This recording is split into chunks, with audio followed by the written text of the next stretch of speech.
Fédération départementale de défense contre les organismes nuisibles du Vaucluse et on travaille sur différentes maladies et ravageurs.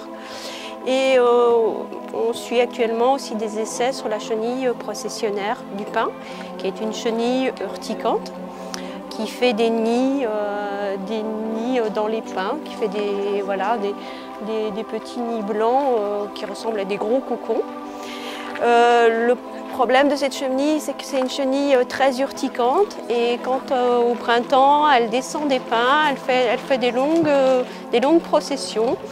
Et surtout dans ces moments-là, il ne faut pas toucher ces chenilles parce qu'elle envoie des poils urticants qui, pour certaines personnes qui sont allergiques, peuvent être très dangereux et aussi pour les animaux. Donc il existe différents moyens de lutter contre ces chenilles. Il existe un traitement biologique à base de Bacillus thuringiensis qui peut être pulvérisé sur les arbres. Et il y a toute une panelle aussi de méthodes alternatives qui permet de piéger soit le papillon, soit la chenille. Alors pour piéger le papillon, on peut utiliser ce type de pièges qui sont des pièges à phéromones. Donc une phéromone, c'est une odeur qui va en fait attirer le papillon mâle. Donc le papillon mâle va voler, va être attiré par l'odeur, il va se cogner, il va être piégé dans le piège.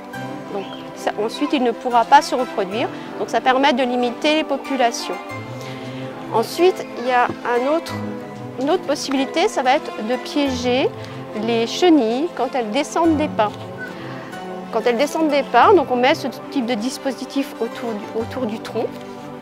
Donc la chenille est piégée à l'intérieur. En plus, comme elles font des processions, donc elles se suivent toute la queue leu.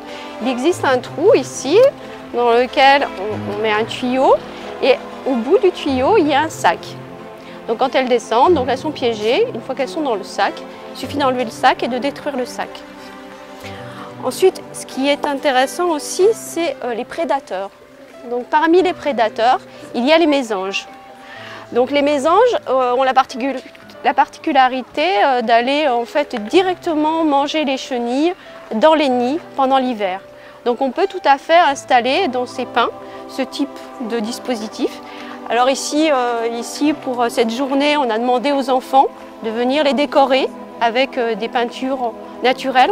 On a utilisé des peintures à base d'ocre. En plus, ça ne laisse pas d'odeur, donc ça ne va pas déranger du tout les oiseaux.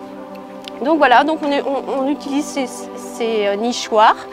Et les mésanges vont venir s'installer et ensuite elles pourront se nourrir des chenilles.